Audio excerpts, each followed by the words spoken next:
Boa tarde a todos, um ótimo domingo, é um prazer falar com vocês novamente, tá? Ao final desse vídeo, se vocês gostarem do conteúdo, se inscrevam no canal, ativem o sininho para receberem novas notificações, curtam o vídeo se gostarem e compartilhem com seus amigos aí, para a gente aumentar o canal e difundir, né, esse conteúdo, tá bom? O assunto de hoje vai ser sobre feminismo e família, tá?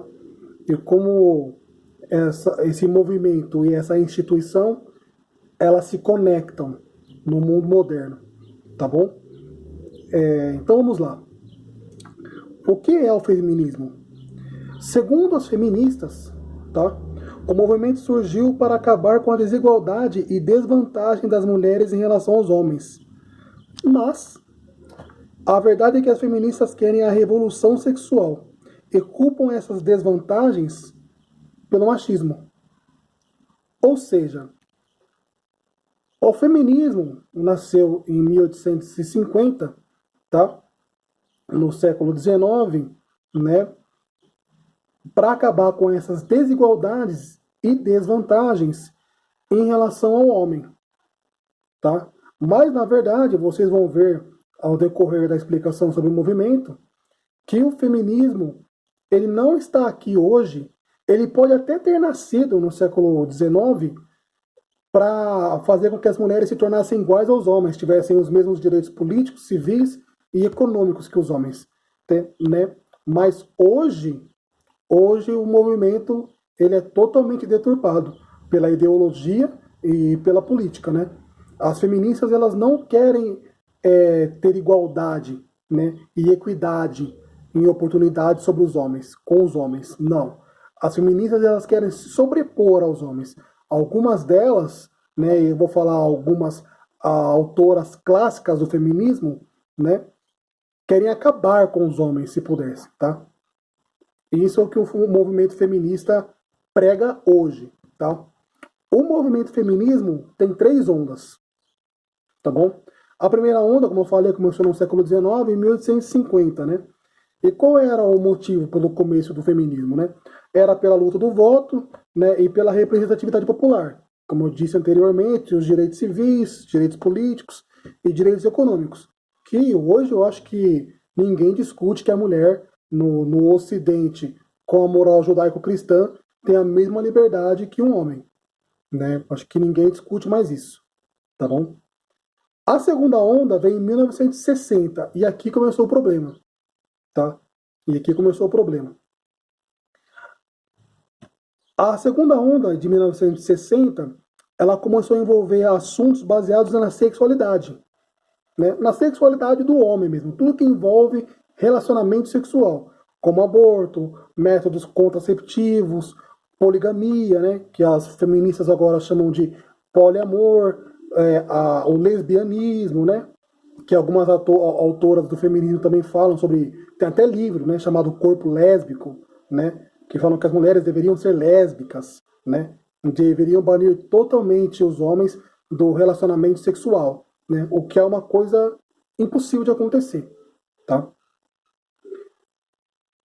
E a terceira onda, né, que aí degringolou de vez, veio na década de 90. Então, começou em 1990 com o feminismo ligado à ideologia de gênero, né? Ligados a movimentos como o GLS e pautas ligadas ao movimento gaysista, que são pautas ligadas a questões políticas e na opção sexual de cada um, que é o que eu falei.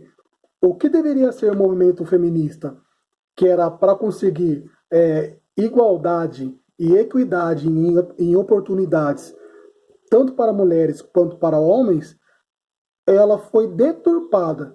Se no começo alguma mulher feminista tinha na sua mente a luta por direitos iguais, civis, políticos e econômicos, hoje ela foi totalmente deturpada. A mulher feminista, aquela que vai em movimento, aquela que põe camiseta, escreve faixa, essa mulher, ela não quer direitos iguais, porque ela já tem. A mulher hoje que mora no Ocidente, que tem uma moral judaico-cristã, né? ou que mora em um país com uma moral judaica, como é o caso de Israel, tem todos os seus direitos preservados e garantidos, tá? Ela é tão igual quanto um homem, tá bom? Então não é mais pela luta pela igualdade, é pela revolução mesmo, tá? E, já estendendo esse assunto do feminismo e como ele foi criado, por que o feminismo ele pode não ter nascido errado? Eu não estou falando que o movimento feminista originou-se falsamente, né? Como originou-se falsamente, já nasceu com o propósito de se sobrepor ao homem e até mesmo chegar a acabar com o sexo masculino, né? Como algumas defensoras antifeministas, como por exemplo a professora Ana Paula Campagnolo, que é a mais conhecida por isso, né, por ser conservadora e combater as feministas, né? Quem não conhece ela, ela é uma deputada estadual por Santa Catarina, tá? E também é professora, né? Ela fala que o movimento nasceu desde o século XIX, já com o intuito também de acabar com o homem, entendeu? De se sobrepor ao sexo masculino, tá? A professora estudou muito mais do que eu sobre isso, leu muito mais livros do que eu sobre isso, tem muito mais conhecimento de causa do que eu sobre isso, tá? Mas eu não estou falando que ela está errada. O que eu estou querendo sugerir é um outro ponto de vista, né? Ou seja, o movimento feminista ele pode ter sido criado, ele pode ter sido se originado para as mulheres terem os mesmos direitos políticos, civis e econômicos. Mas ao longo do tempo, principalmente na entrada do século XX, de 1960 para frente, ele se deturpou, entendeu? Ele se deturpou. E por que o movimento hoje ele não consegue dar certo? Por um simples motivo. O modus operandi do movimento feminista, ele é o mesmo modus operandi do Estado. O Estado, ele tenta representar todas as pessoas que integram esse Estado, ou seja, todos os seus cidadãos. Ele tenta integrar todos. O que é impossível, porque você pega, por exemplo, o Brasil, um país que tem 211 milhões de habitantes, ou os Estados Unidos, que tem 300 milhões de habitantes, como que o Estado pode saber o que cada cidadão quer no seu íntimo? Se nem nós mesmos sabemos o que nós queremos. Entendeu? Então o feminismo, ele tropeça no mesmo problema do Estado, entendeu? O feminismo, ele tenta agregar, né, todas as mulheres do mundo.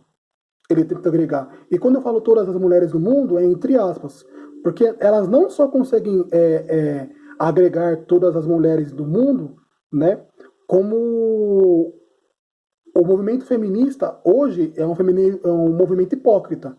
Porque se você for ver em países muçulmanos, ou países que não têm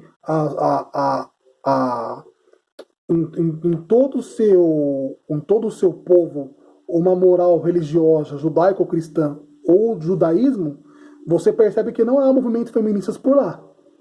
Porque, além do Estado não deixar, em alguns países, como países de religião islâmica, como, por exemplo, vou dar um exemplo aqui, mas vai ter vários mais para frente que eu vou comentar.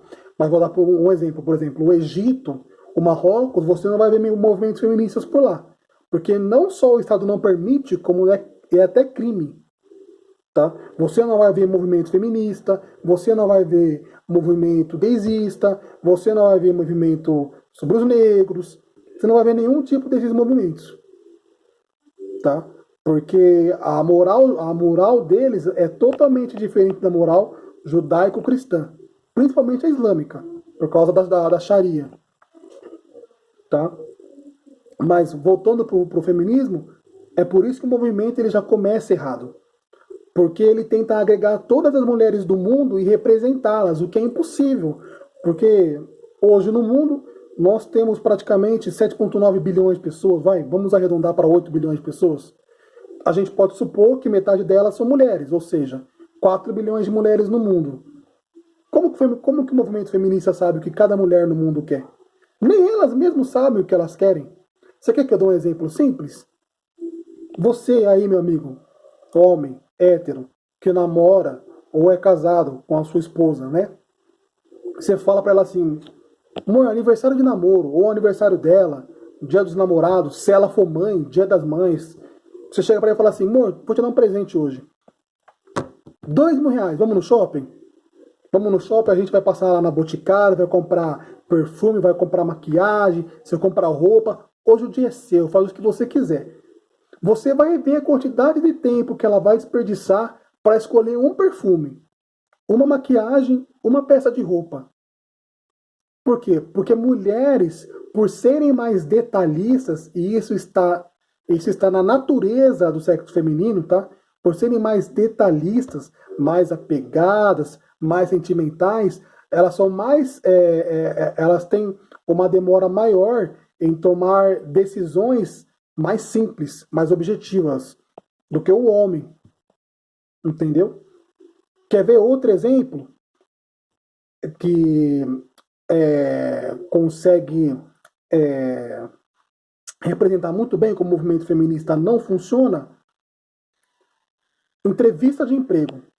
Quem aí já não passou por uma entrevista de emprego que você tem que fazer a entrevista de emprego com um coletivo, com outras pessoas? Né? Então vem aquelas funcionárias do RH, que normalmente são mulheres também, né? Porque, como eu falei, a mulher é mais detalhista que o homem. Então ela consegue perceber aquelas nuances da personalidade da pessoa. Que é o que aquela entrevista em grupo quer demonstrar para aquelas analistas de RH que estão ali, né? Quando você faz esse tipo de entrevista, todo mundo sabe disso, a gente não precisa ser hipócrita aqui, as pessoas mentem, as pessoas omitem, as pessoas gaguejam. Por quê? Porque é difícil falar sobre nós mesmos. Nem nós mesmos nos conhecemos. Se você não consegue se apresentar como uma pessoa, se você chegar numa entrevista e a analista de RH fala assim, Mariazinha, levante-se por gentileza, fale pra gente seu nome, sua idade e quem é você. É uma dificuldade já demonstrar para as pessoas quem é você. Ou seja, se é uma dificuldade se apresentar para uma pessoa, se abrir, né, as suas qualidades e os seus defeitos, imagina representar todo um grupo tão grande como as mulheres. É impossível. É impossível. Ou seja, novamente, o movimento feminista, ele comete o mesmo erro do Estado. Você tenta representar todas as pessoas, mas isso é impossível, porque você não é Deus. Você não está em todos os lugares ao mesmo tempo. E você não tem conhecimento de tudo. Entendeu? Ou seja, o movimento até pode ter nascido com a premissa de lutar para as mulheres terem os mesmos direitos políticos, civis e econômicos dos homens. Mas, a partir do século XX, ele se deturpou. Ele se deturpou. E foi aonde ele se deturpou que o movimento feminista é tão mal falado e zoado tanto no Ocidente. Tanto no Ocidente e no Oriente, meu amigo, ele nem é comentado. Ele nem é comentado. Você nunca vai ver uma feminista do Ocidente, e pode ser qualquer feminista. Eu aposto meu dinheiro nisso. Você não vai ver qualquer feminista do Ocidente indo pro Oriente, para um país islâmico, para um país shintoísta, para um país ortodoxo, como é o caso da Rússia, né? Falar sobre feminismo. Porque ela não vai ser só ser calada, ela vai ser punida, presa, tá? Em alguns países até com pena de morte, tá bom? Então há essa certa hipocrisia, né? Então, continuando esse assunto sobre feminismo, como ele se originou e as suas ondas, eu vou falar para vocês algumas frases relacionadas às feministas clássicas, né, do movimento, as precursoras do feminismo, né? Porque quando a gente fala sobre feminismo, várias mulheres vêm falar com você, ou vêm falar com outras mulheres, principalmente essas mulheres que combatem o feminismo, como a professora Ana Paula Campagnolo, que eu dei o exemplo, as mulheres falam assim, mas o feminismo que eu acredito não é feminismo. Esse feminismo que eu acredito fala sobre igualdade. Só que é que está o problema. E a professora Ana Paula Campagnolo, ela deixa bem claro em um dos vídeos que ela faz, um dos vários, né? Ela tem vários vídeos no YouTube, tá? Fiquem à vontade para assisti-los. Mas ela deixa bem claro, eu não posso discutir com cada mulher que acha que o feminismo é de um jeito. Porque se a ideologia, se para cada pessoa a ideologia é de uma forma, ela não é nada. Ela não é nada. Entendeu? Então, o feminismo estruturado por essas autoras clássicas, né, ela tem um conteúdo totalmente preconceituoso e difamatório em relação aos homens. E eu vou demonstrar para vocês agora. Tá? Simone de Beauvoir, que é uma das mais conhecidas feministas, né, lá da segunda onda, já de 1960, tá? Escreve em um de seus livros que as mulheres são o segundo sexo. Tá? E dizia também que ser mulher casada era pior que a escravidão. Eu vou falar para vocês frase por frase, tá? E como que fala? E vou conversar com vocês, né? Vou conversar com vocês frase por frase, vou mentalizar com vocês aqui para a gente discutir sobre. Quando ela fala sobre isso, que as mulheres são o segundo sexo, eu não sei da onde a Simone de Beauvoir tirou essa realidade, tá? Tirou essa hipótese que as mulheres são o segundo sexo. Porque todos nós sabemos, principalmente os homens, no começo das nossas vidas, né? Que as mulheres devem ser amadas, respeitadas e preservadas, né? Os homens dão a vida pelas mulheres. Eles matam e morrem por mulheres. Desde o começo dos tempos. Entendeu? Você quer uma prova de várias, porque tem milhares, mas você quer uma prova disso? O Titanic. O Titanic afundou, se eu não me engano, em 1914, né? E a maioria das pessoas que sobreviveram foram mulheres e crianças. Entendeu? Então eu não sei de onde ela tirou que a mulher é o segundo sexo. A mulher não é o segundo sexo nem na natureza, e não é o segundo sexo nem na moral judaico-cristã. Entendeu? O maior símbolo de santidade na moral judaico-cristã, depois do Filho de Deus, que é Cristo, é a mãe dele, é a Virgem Maria. Tá? É a Virgem Maria. Ou seja, não há segundo sexo. Entendeu? A Igreja Católica não põe Cristo acima da Virgem. Entendeu? Eles são mãe e filha. É um só corpo, é uma só carne, é um só espírito, é um só sangue. Entendeu? Eles compartilham do mesmo amor. Então, da onde a Simone de Beauvoir tirou isso, eu não sei. E essa parte também sobre a escravidão no casamento, eu também não sei. Porque você aí, mulher que está me assistindo, se você se sente escravizada no seu casamento, fique à vontade para terminar com o seu relacionamento. Né? Porque num país onde nós moramos com a nossa moral judaico-cristã, permite que você interrompa seu casamento. Você chega lá no cartório e fala, ó, não quero mais ser casada. E faz o desquite, rompe o relacionamento. Ou seja, se você não quer ser casada, né, e ter toda a responsabilidade de uma mulher casada, não case.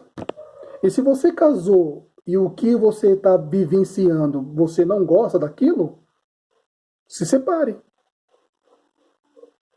Tá? Porque a moral judaico-cristã permite isso. Tá? Outras religiões do mundo, por exemplo, de novo, como o Islã, não permite. Mas a moral judaico-cristã permite. Entendeu? Voltando a outra escritora bem famosa, é a Beth Friedan. Tá? Ela escreveu que toda mãe, esposa e dona de casa é plenamente incapaz mentalmente. Outra vez, eu falo que o movimento feminista ele foi totalmente deturpado da segunda onda para frente, porque esses argumentos que essas precursoras do movimento colocam em seus livros não faz jus à realidade. Uma mulher casada, mãe, dona de casa, é plenamente incapaz mentalmente. Amigo, eu sou um filho. Eu tenho 28 anos de idade, tá? E minha mãe, graças a Deus, ela é nova. E ela tá viva até hoje. E eu tô fazendo esse vídeo aqui na casa dela, tá? Em alguns anos, hoje eu sou casado e não moro mais com ela. Em alguns anos, quando eu morava ainda com ela, antes de conhecer minha esposa, minha mãe cuidou do meu avô. Até o fim da vida dele. Acho que ficou uns 3, 4 anos cuidando dele. Tá? E minha mãe parou de trabalhar por causa disso. Ou seja, ela sacrificou sua vida para cuidar da vida do seu pai. Tá? Minha mãe cuidava do meu avô, minha mãe cuidava do meu pai, de mim, da casa, do cachorro e dela. E conseguia fazer tudo isso sem tomar nenhum remédio para a cabeça. Conseguia balancear todas as contas da casa, fazer todas as responsabilidades dela como esposa, como mãe e como filha. Aonde na cabeça dessa mulher, dessa Betty Friedan, que a mulher casada, dona de casa, esposa, é plenamente incapaz mentalmente? Quem é mentalmente incapaz é a Betty Friedan. Porque a realidade que ela estava vivendo não é do resto da humanidade. Entendeu? Existe até um ditado muito famoso, que agora eu não lembro quem disse, que fala que a mulher, o homem é analógico e a mulher é digital. Por quê? O homem ele é simples, o homem ele é objetivo. Ou seja, se você der uma tarefa para o homem, ele vai focar naquela tarefa e vai fazer o melhor possível naquela tarefa. Você fala assim, fulano, arruma aquele cano ali de água para mim, ele vai focar naquela tarefa, vai fazer o melhor possível. A mulher, como ela tem a mulher na parte da percepção, tá? Na parte da percepção, o cérebro da mulher é melhor desenvolvido. Então a mulher, ela consegue fazer mais tarefas com menos tempo e sendo a mesma pessoa. Ou seja, é um cérebro digital da mulher contra o cérebro analógico do homem. E isso é fisiológico, tá? As mulheres são assim. A mulher, ela consegue cuidar da casa, lavar a roupa, cozinhar, cuidar do marido, cuidar da criança, cuidar dela, tudo ao mesmo tempo e fazendo tudo bem feito. O homem não consegue. O homem ele não tem esse poder. Entendeu? Lógico, toda regra tem sua exceção, mas o homem não tem esse poder. Tá? A mulher tem. A mulher tem. A mulher tem. É por isso que na religião judaico-cristã, né, a função da mulher, tá? Na religião na religião cristã, na moral judaico-cristã, a função da mulher não é prover e proteger a família. Ela tem esse direito hoje, mas não é dever dela. Direito é uma coisa, dever é outra. O dever da mulher é gerir a família. O que é gerir a família? É gerenciar a família. É gerenciar toda essa instituição, que é a maior instituição do mundo, que é a família. Entendeu? Ou seja, é cuidar da casa, é cuidar dos filhos, é cuidar do marido, é cuidar do cachorro e é cuidar dela mesma. Por quê? Porque ela consegue fazer isso com extrema eficiência. E o homem não tem essa capacidade. Não tem. Se ele precisar fazer, ele vai ter que aprender na marra, porque ele não nasce com isso. Entendeu? Ele não nasce. A mulher nasce. A mulher nasce, tá? Saindo da Betty Friedan, a gente entra na Andrea Dworkin, né? Que escreveu que todo filho gerado por mulher é seu potencial traidor. É que eu falo, fala pra mim se essa pessoa não é mentalmente perturbada. Fala se essa mulher não é mentalmente perturbada. Que filho que nasce que é um potencial traidor? Você quer o maior exemplo disso? Qualquer famoso homem, seja ele hétero ou não, quando ele ganha dinheiro, e ele pode também não ser famoso, tá? Quando ele ganha muito dinheiro, que ele é uma pessoa bem de vida, tem dinheiro para jogar fora, qual a primeira coisa que ele faz? Se a mãe é pobre e a mãe e o pai são pobres, o que ele faz? A primeira coisa é melhorar a vida da mãe dele. É melhorar a vida da mãe dele. Ele compra casa, ele compra carro, ele põe a mãe no plano de saúde dele. Ele desce o céu na terra pela mãe. Todos os filhos são assim. Lógico, como eu falei, com algumas exceções. Mas todos os filhos são assim. Que potencial traidor? Potencial traidor na sua mente perturbada. Não existe isso na cabeça de nenhum filho. Nenhum. Tá bom? Saindo da Andrea, indo para Margaret Sanger, tá? Ela defendeu a esterilização de mulheres negras e pobres. Uma mulher feminista defendendo que outras mulheres pobres e negras deveriam ser esterilizadas, para não gerar esses homens ruins que essas feministas pensam que nós somos. Olha as mulheres que eu estou falando aqui.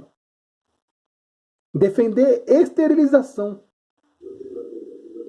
Até para esterilizar quimicamente homens que cometem abuso sexual contra mulheres e crianças, isso não é aprovado no Congresso Nacional. Porque até hoje o nosso Congresso Nacional vê esse tipo de atitude como tortura. E antes eu não concordava, mas hoje eu concordo.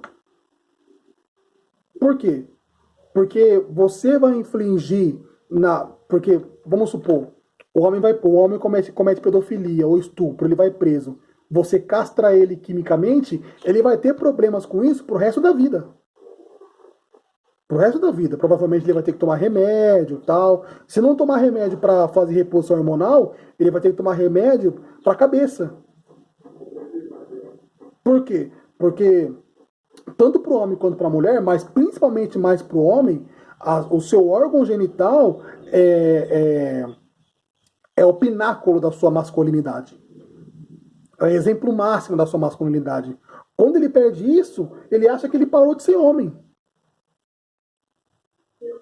Entendeu? Então isso, no Congresso Nacional, e hoje eu entendo, é uma forma de tortura. E eu não concordo com a tortura. Se for por torturar, é melhor aprovar a pena de morte.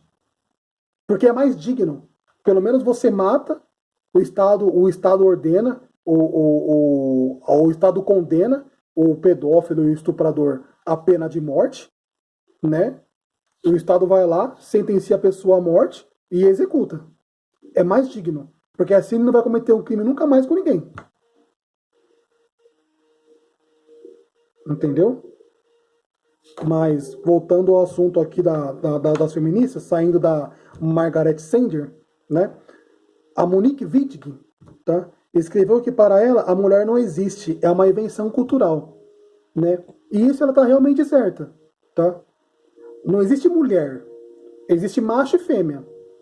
Homem e mulher é uma construção cultural, como tudo que há no mundo é uma construção cultural. Tudo que você usa, tudo que você fala, tudo que você faz, veio de uma construção cultural. De qual cultura for, mas ela veio de uma construção cultural. Tá bom? Por quê?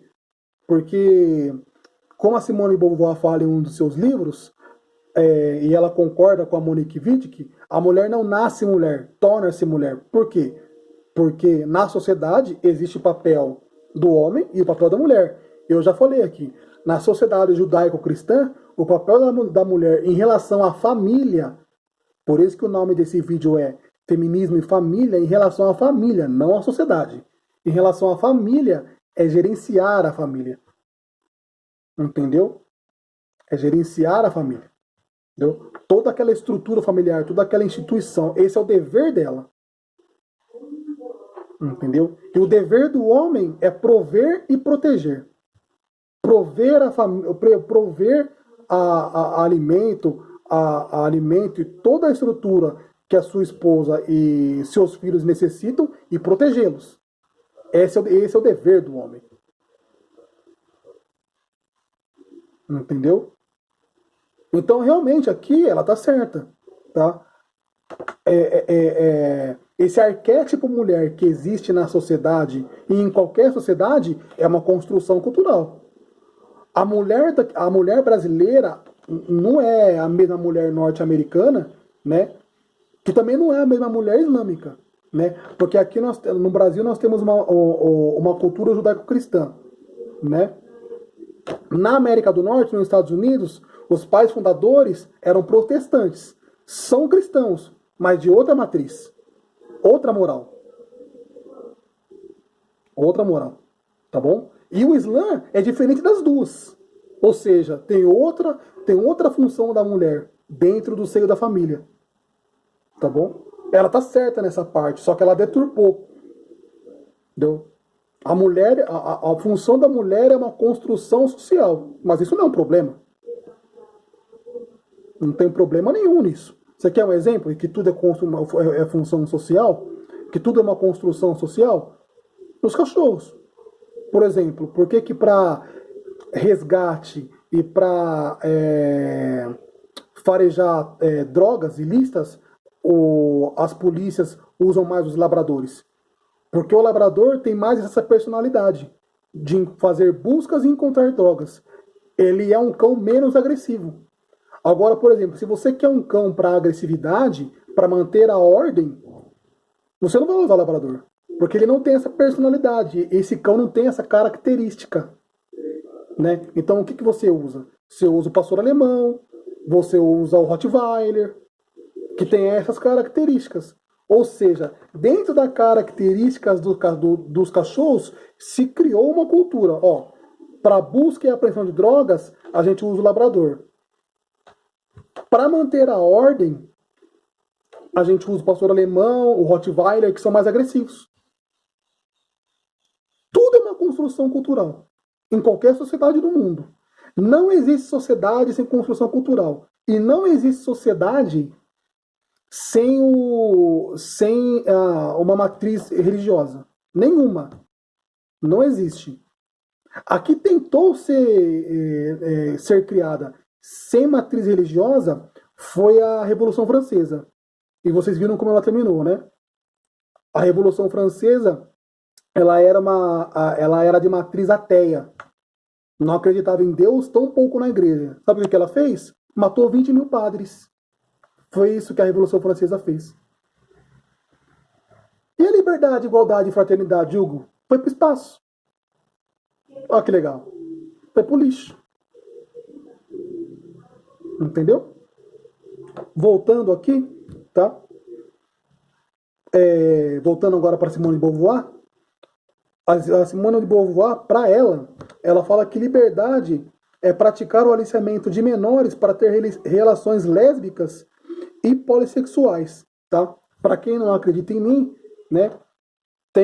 Você pode ler o livro Segundo o Sexo, tá? Que é o livro da Simone de Beauvoir, e A Relação Perigosa, que é de uma historiadora chamada Cannoli, tá? Que fala sobre as relações de Simone de Beauvoir e do Sartre, né?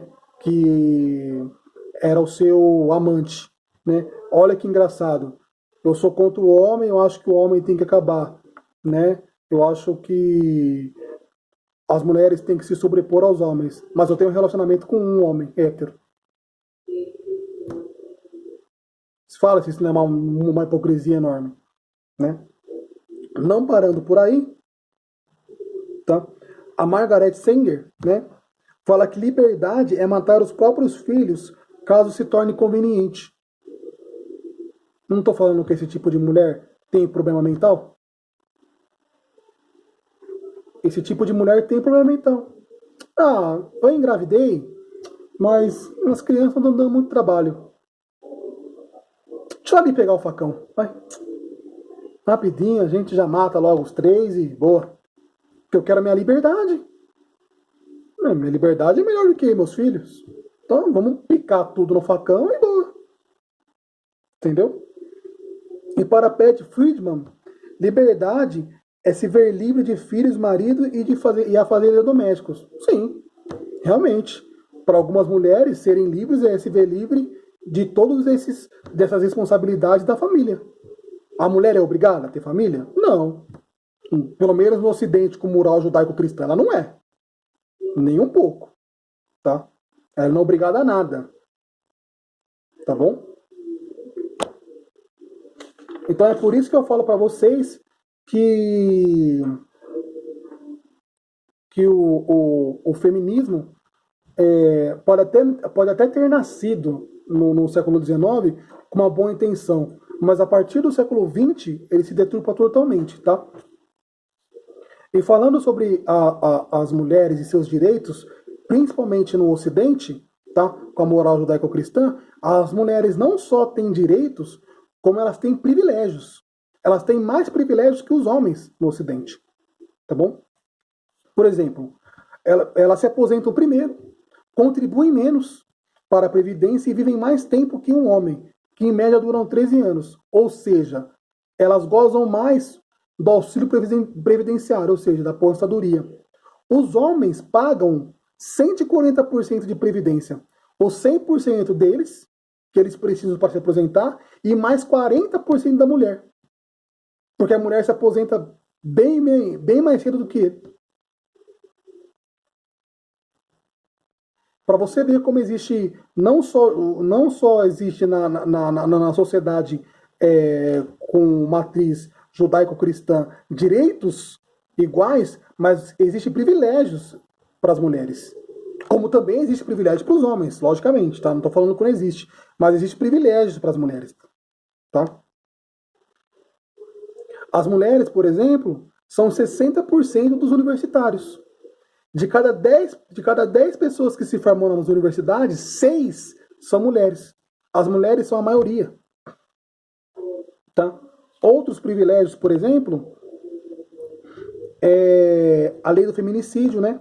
A lei do feminicídio, ele dá um tempo de reclusão de 12 a 30 anos. 12 a 30. O artigo 121 no Código Penal, que é matar alguém, dá pena de reclusão de 6 meses a 20 anos. Ou seja, até a pena mínima do feminicídio é maior do que a do homicídio. Para você ver como a mulher na sociedade ocidental com a moral judaico-cristã é bem mais protegida, tem bem mais privilégios. Toda mulher tem direito a 6 dispensas médicas por ano, tá? A CLT contempla isso. Ela tem todo ano 6 dispensas médicas, sem ser descontado do seu salário, tá? Toda mulher tem direito, toda mulher no ambiente de trabalho não pode pegar mais do que 25 quilos. A CLT contempla isso também, tá? Se a mulher trabalha, por exemplo, na parte de engenharia civil, ela não pode pegar nada mais de 25 quilos. Tá? A mulher tem direito ao repouso após o aborto natural de 2 semanas, remuneradas. Tá? A mulher tem 5 meses de auxílio maternidade, o homem tem 1 semana. Dependendo em alguns casos que a empresa é inscrita em um programa do governo, que agora eu esqueci o nome, o homem pode ficar até 1 mês em casa, mas em compensação a mulher tem 5. Tá? E por que isso? Essa parte em si eu vou explicar detalhado. Por que a mulher tem esses 5 meses de auxílio? Porque no começo da vida do bebê, é muito mais importante que o bebê fique com a mãe do que com o pai. Não só pelo leite materno, pela alimentação, mas pela conexão entre mãe e filho. Tá? Tem um vídeo do pastor Silas Malafaia, que ele faz que ele faz uma entrevista de frente com Gabi, quando a Gabi ainda fazia essas entrevistas lá no programa da SBT. E ele vai lá falar sobre uma falsidade que a Forbes cometeu sobre ele, e vai falar sobre o movimento LGBT e entre outras coisas, tá? E nesse vídeo, ele fala exatamente sobre isso, tá? O porquê que os homens são tão apegados às mulheres, tá? E por que eu quis conectar isso ao esse auxílio de 5 meses do auxílio maternidade, tá? O Silas Malafaia, ele não é só um pastor, como ele é formado em psicologia também, tá bom? E em uma das partes do vídeo, Silas Malafaia fala o seguinte, tá? A criança, quando nasce, o primeiro objeto de amor dela é a mãe. O primeiro objeto de amor de qualquer criança, quando nasce, é a mãe. Ou seja, aquilo que algumas autoras clássicas do feminismo falam que as mulheres são segundo sexo, já cai por terra. Se o primeiro objeto de amor de uma criança é a mãe, que é a mulher, como que ela pode ser o segundo sexo? Tá vendo como bate? É incongruente a ideia? Entendeu? Mas voltando, ele fala que a criança, quando nasce, o primeiro objeto de amor dela é a mãe. Ela faz ruptura dela com a mãe a partir da figura paterna. Ou seja, ela faz ruptura, ou seja, ela cria consciência dela a partir da figura paterna. dentre ela e a mãe, tá? E a partir da figura paterna, a criança faz diferenciação entre ela, a mãe e o mundo, tá? Quem estudou psicologia sabe muito bem o que eu estou falando, tá? Ou seja, para você ver como a mãe é importante, até na construção psicológica de uma criança. Para uma autora do feminismo me falar para mim que as mulheres são o segundo sexo. Elas não são o segundo sexo em lugar nenhum, cara. Em lugar nenhum da sociedade com moral judaico-cristã. Nem na natureza. Nem na natureza. Tá bom? E voltando aos privilégios, né? Eu já falei dos 5 meses do auxílio maternidade. A mulher grávida, quando ela está empregada, ela não pode ser demitida. A partir do momento que ela sai da gravidez, até os 5 meses que ela fica afastada. Ela não pode ser demitida. Só por justa causa. Mas a gente sabe que é muito difícil ter justa causa no Brasil. Ou seja, a mulher não é demitida. Ela tem literalmente estabilidade como se fosse uma servidora pública. Pergunta qual homem que trabalha numa iniciativa privada se ele tem algum tipo dessa estabilidade. Nenhum homem tem, mas a mulher tem. Tá? A mulher tem direito de descer fora do ponto de ônibus após as 22 horas, ou seja, após as 10 horas da noite. Ou seja, o homem não tem esse direito. Pode ser meia-noite, ele vai descer no ponto de ônibus. A mulher não. O motorista, se ele for homem, ele deixa a mulher na porta da casa dela. Tá bom?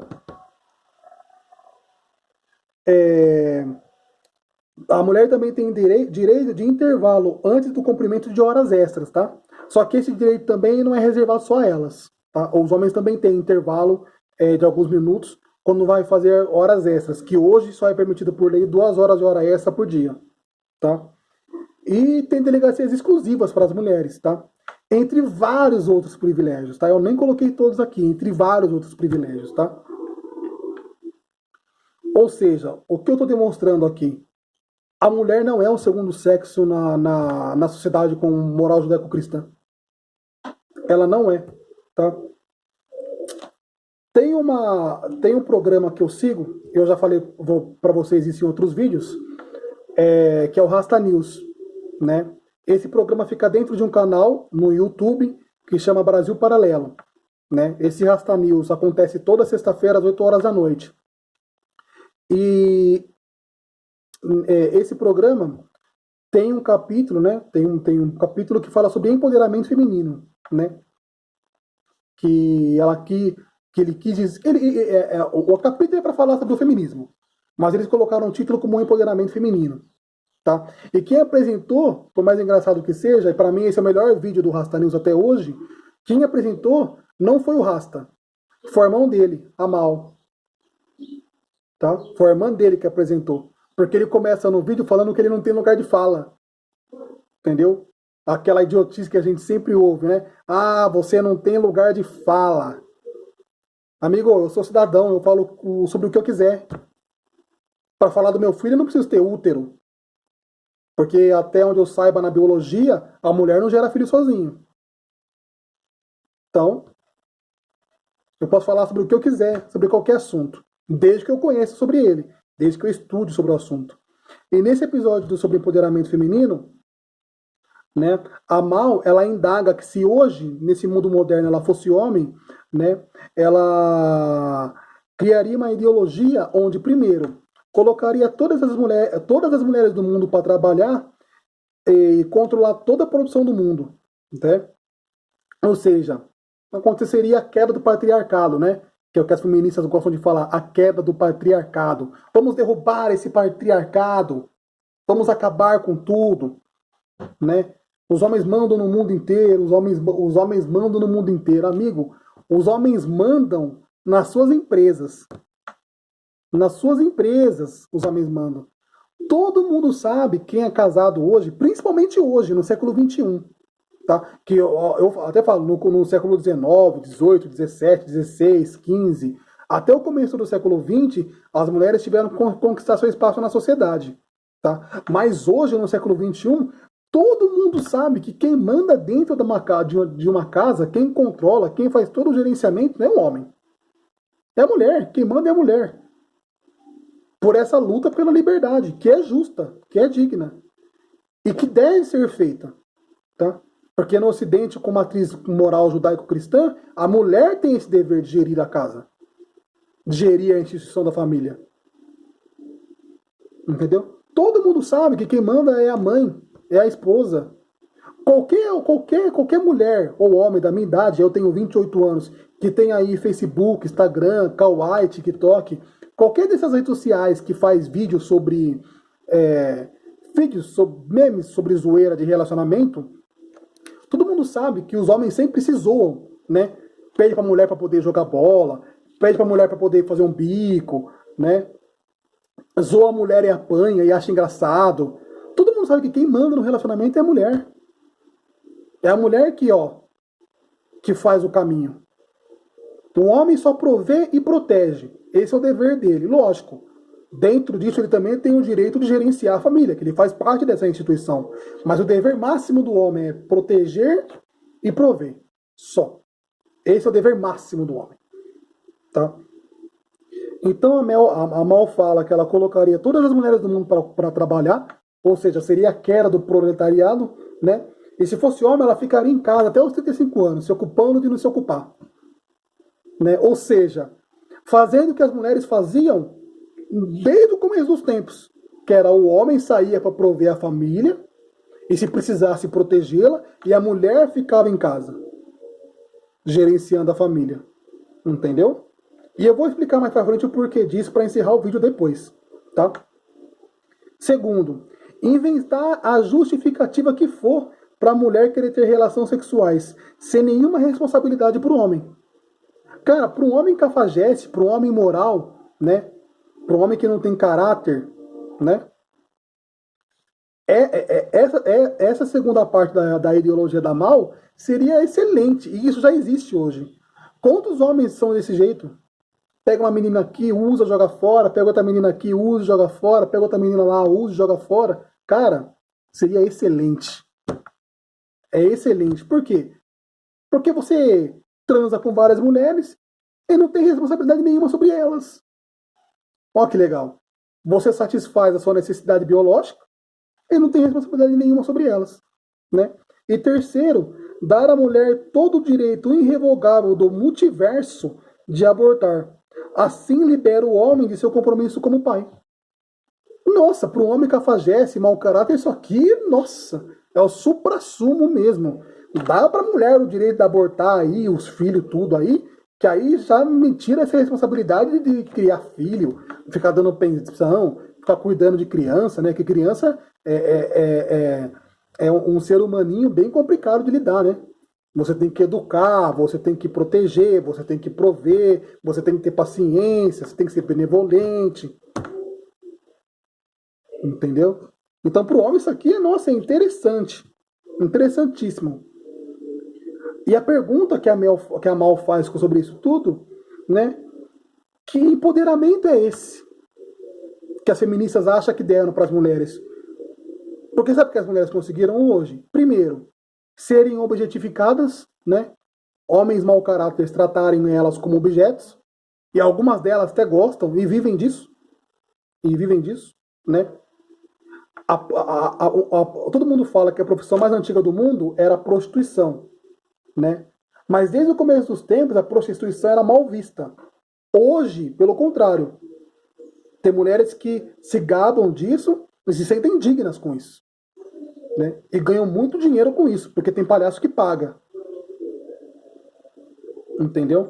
Então as mulheres elas conseguiram se objetificar com isso, né?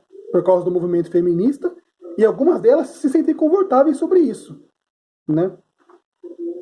Não só se objetificaram, como agora elas não tinham esse dever, mas agora elas têm o dever de prover a família. Ou seja, não só o homem tem que sair para trabalhar e trazer o sustento para casa, como a mulher também tem. E antes do século XXI, a mulher não tinha tanta essa obrigação. E hoje ela tem. E por causa disso, as mulheres hoje estão contraindo as mesmas doenças, tanto físicas quanto psicológicas, que os homens tinham e que as mulheres do século XIX, por exemplo, não tinham. Entendeu? Né? E a destruição da família, né? Que é a parte do aborto. É o que o feminismo vem conseguindo fazer, destruir a família. Existe uma estatística, né, muito interessante sobre isso, principalmente nos jovens, né, pessoas até 30 anos, né, o pessoal que nasceu aí na década de 80 para frente, né. É muito difícil um jovem se relacionar, um homem se relacionar com uma mulher e ficar mais de 2 anos juntos, porque eles não se aguentam.